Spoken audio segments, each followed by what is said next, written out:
प्रतिस्थापन विधि एवं विलोपन विधि। तो प्रतिस्थापन विधि में क्या होता है, विलोपन विधि में क्या होता है, ये जो है बीजगणितीय दो समीकरण होते हैं, उन दोनों समीकरण को हल करने की जो है ना दो मेथड है, विधि है। प्रतिस्थापन विधि में क्या होता है ना कि समीकरण को प्रतिस्थापित कर मतलब हटा करके उससे हल किया जाता है। और विलोपन विधि क्या होता है, उन्हीं में से x y जो होता है उसको विलुप्त करके हटा करके जो है उसको जो है ना उसके सहारे हल करते हैं। तो देखते हैं उसमें क्या करना पड़ता है प्रतिस्थापन विधि में और विलोपन विधि में। जैसे हम लोग कोई क्वेश्चन लिख दिए x + y = 5 और 2x + 3y = 8, ये एक पहला समीकरण हो गया, ये दूसरा समीकरण हो गया, ठीक है। तो इसको हम लोग दोनों तरीका से हल करके देख लेंगे। x + y = 5 है, दोनों समीकरण हुआ दो चर वाले रैखिक समीकरण में। अब इसमें क्या है कि अगर हम लोग प्रतिस्थापन विधि से इसको हल करेंगे तो सबसे पहले हम लोग ले लेंगे समीकरण 1 से, समीकरण 1 से, ठीक है। और इसमें कौन कुछ कर रहा है, बोलते हैं पिया है कि किया है, बोल रहे हमारा ध्यान नहीं है, ध्यान से मरेगा कि जिंदा है, ध्यान दो तो एग्जाम में जो है ना हालत खराब हो जाएगी।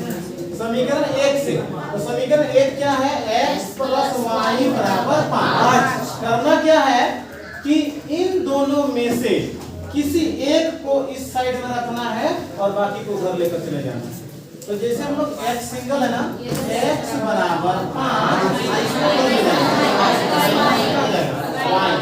अब इसी को x = 5 - y हुआ ना, x = 5 - y, इसी चीज को समीकरण 2 में क्या कर देना है, रख देना है, प्रतिस्थापित कर देना है, ठीक है। प्रतिस्थापित का मतलब क्या होता है, उसका स्थान में उसको हटाकर उसको लगा देना। आपने साइंस में पढ़ा था कि वैसी अभिक्रिया जिसमें एक तत्व दूसरे तत्व को कांटों पर हटा देता है और अपने बैठ जाता है ना।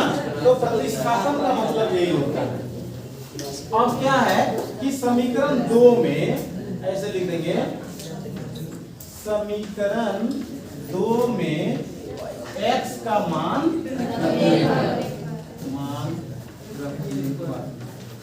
तो अब क्या करेंगे, समीकरण 2 में x का मान रखने पर यहाँ क्या लिखेंगे, जो समीकरण 2 है उसको लिखेंगे। बहुत लोग उसको भी पता नहीं है चलता है कि आटा सानने के बाद क्या करना है, आटा सानने के बाद झगड़ा देखने चल जाते हैं।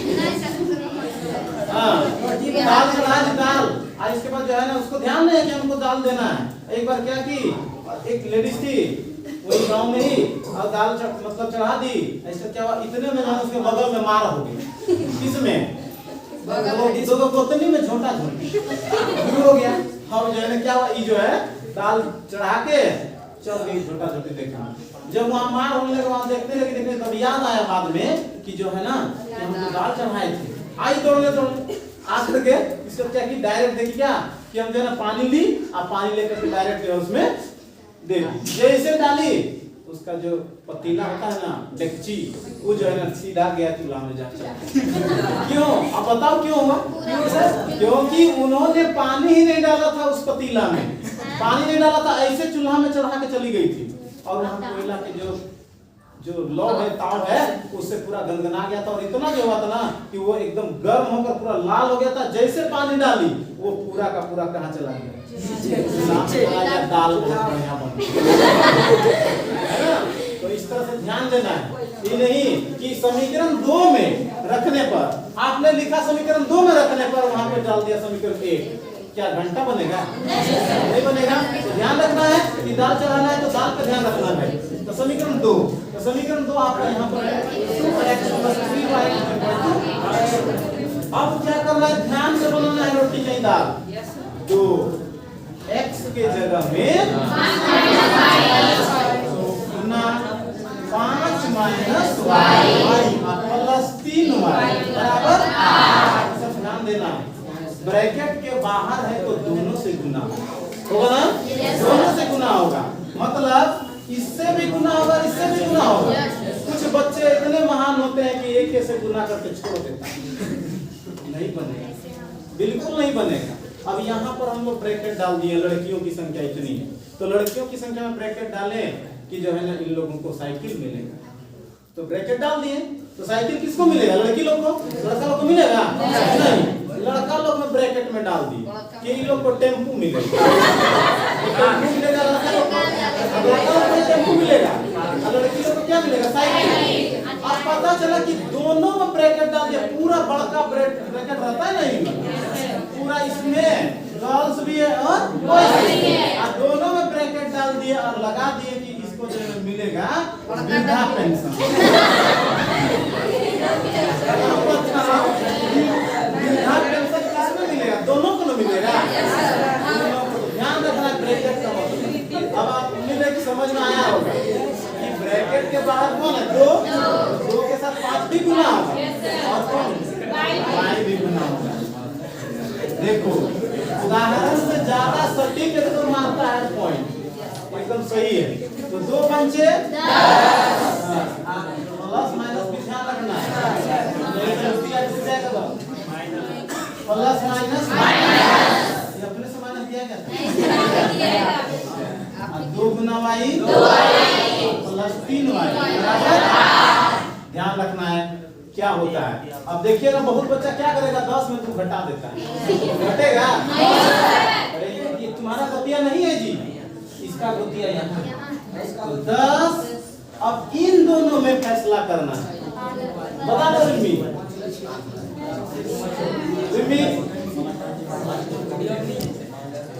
चलो बताओ। 5 कितना बड़का, खाली स्टाइल मारने से लड़की लोग को नहीं होगा, एकदम स्टाइल मार पढ़ने से होता है। यहाँ पर 3y और 2y है ना, तो 3y और 2y में दोनों में से जो बड़ा है, ठीक है, उसको पहले देखना है।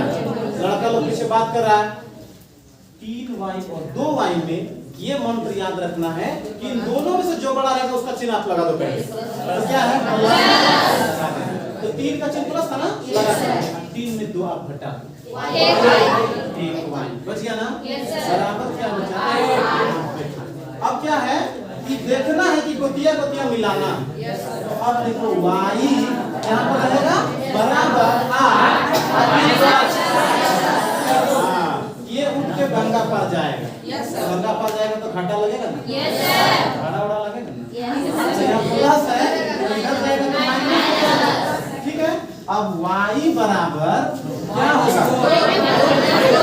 फिर वही सिस्टम, 10 और 8 में बड़ा कौन? 10, तो 10 का चिन्ह माइनस लगा दो और 10 में 8 घटा दो, y का मान आ गया -2, अभी निकला नहीं है।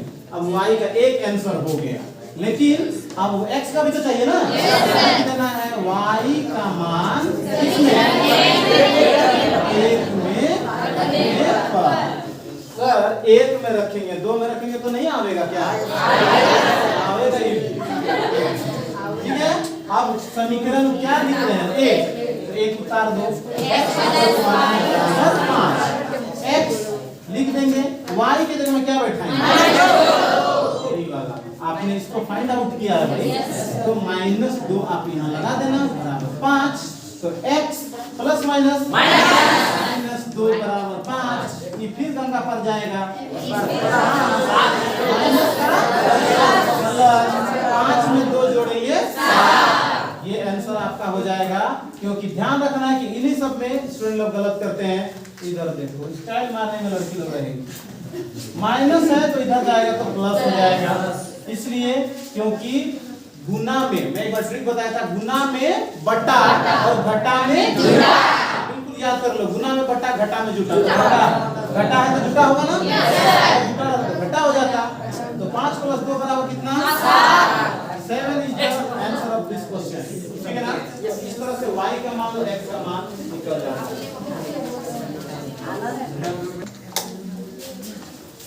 एक जो है हम लोग विलोपन विधि देखते हैं कि कैसे बनता है। जैसे एक क्वेश्चन है √2x + √3y = 0, फिर एक है √3x - √8y = 0।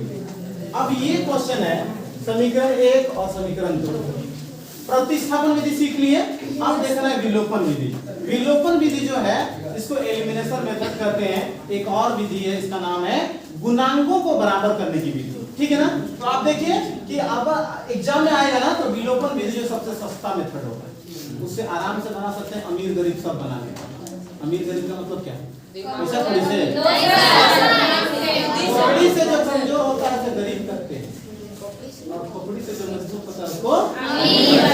तो आप ध्यान रखना है कि विलोपन विधि ये जो एक ऐसी विधि है कि जिसमें आप जो है अमीर गरीब सब बना लेंगे। तो देखते हैं क्या है इसमें कि √2x + √3y बहुत ही इंपॉर्टेंट क्वेश्चन ये भी है, और ये आपके एग्जाम में देखने को बहुत बार मिल जाता है। ठीक है, √2x + √3y = 0, और फिर ये है दूसरा समीकरण। क्या करना है विलोपन विधि में, एक बार समझने के बाद सब दिन याद रहेगा। इसको गुना करना है, इसके सामने जो दूसरा समीकरण में जो नीचे में है उसको ऊपर वाला में गुना कर देना है। तो क्या है √3 और x सब छोड़ देना है। इसके बाद इसके ऊपर में जो है उसको दूसरा वाला में गुना कर देना। ठीक है, तुरंत बन जाएगा। अब देखना है, अगर यहाँ पर जो भी संख्या रहे नीचे वाला ऊपर में गुना करना और ऊपर वाला नीचे, समझना है ना। अब क्या करना है कि देखो, इससे ख्याल रखना कि जो यहाँ रहेगा वो तीनों में गुना हो, सबसे गुना हो जाएगा। तो √3 गुना √2 टोपी वाला के साथ गुना होता है। ठीक है, तो इसके बाद प्लस √3 गुना √3 9। अगर ऐसे देखते हैं, ध्यान दो, 3 किया 9 का वर्गमूल 3। एक ट्रिक बता देते हैं कि दो टोपी वाला अगर कहीं पर सेम मिल जाए गुना में सेम, तो उसको बिना टोपी वाला एक तो लिख देना है। जैसे √5 गुना √5। कुछ मंत्र ऐसे होते हैं जो कि आपको लाइफ टाइम तक काम आते हैं, और उन मंत्रों को आपको आत्मसात करके रखना चाहिए, मतलब बिल्कुल याद करके रखना चाहिए। जैसे √5 और √5 दो टोपी वाला मिलकर एक बिना टोपी वाला, आंसर हो गया। आप बोलोगे कैसे? 5 बचे 25 का वर्गमूल 7 गुना √7। दो टोपी वाला मिलकर एक बिना टोपी वाला, साथे साथे 49 वर्गमूल 7। Come to the point. √3 no √3 into √3 तो 1 तो 3 आएगा ना, आप लगा दो 3y। और √3 गुना 0 दुनिया के किसी भी संख्या को 0 से गुना करेंगे तो क्या होगा? 0। दो आदमी में झगड़ा हो रहा था, है ना, झगड़ा हो रहा, मारेंगे कि पैर तोड़ देंगे, मारेंगे कि हड्डी तोड़ देंगे, दोनों में बोल रहा है।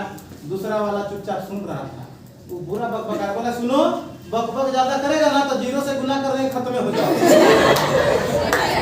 बात नहीं सही है भाई, 0 से गुना करेंगे तो खत्म हो जाओगे, जा लड़ते रहेगा। तो इससे इसको गुना किया तो खत्म हो गया ना। अब इसमें जिसको इससे गुना करेंगे तो इसके बाद 8 गुना 16 का वर्गमूल 4। तो 4y यहाँ पर लिख देंगे, बराबर √2 गुना 0। अब इसका चिन्ह बदलना है। ठीक है, चिन्ह बदलना है। अब यहाँ पर क्या करना है कि जब प्लस रहता है तो माइनस, ये हमेशा शुरू वाला कट जाता है। ठीक है, ये कट जाएगा। इसी तरह से अब इसमें देखना, इसका चिन्ह प्लस है और इसका भी चिन्ह प्लस है, दोनों में जब जोड़ रहेगा तो दोनों जोड़ देना। 4 और 3 कितना होगा? 7y बराबर 0। अब y बराबर क्या होगा? y बराबर 0/7। मैंने अभी आपको बताया था गुना में बटा और घटा में जुटा। तो यहाँ क्या है? गुना में बटाएगा ना, 0/7 का मतलब कितना हो गया? दुनिया की किसी भी संख्या को 0 से गुना करोगे या भाग करोगे तो क्या आ जाएगा? 0 हो जाएगा। 0 आपका आंसर हो गया, लेकिन y का निकला, अभी x का भी चाहिए। तो क्या लिख देंगे? y का मान किसमें? समीकरण 1 में। इधर लिख लेना है अपने से, नहीं तो सोचेगा आटा छीट के छोड़ दिया। ऐसा नहीं करना है। क्या लिख जाएगा? समीकरण 1 में। आपकी मर्जी 2 में रखने का तो 2 में भी रख सकते हो। तो आ जाओ, √2x + √3y बराबर कितना है? 0। √2 into x + √3 गुना y की जगह क्या लगेगा? 0, क्योंकि y का मान आपने 0 से भाग दिया। 0 बराबर 0। √2x प्लस आ गया √3 गुना 0 0 0 बाद √2x बराबर 0, ठीक है, तो सर जगह 0 ही ना होगा। अब x बराबर 0 बटे क्या होगा 0। ये भी आपका घबरा नहीं है, पानी आने का तुरंत अब करने लगता है। तो इस तरह से ये जो है ना आपका विलोपन विधि से जो है निकल जाएगा ये।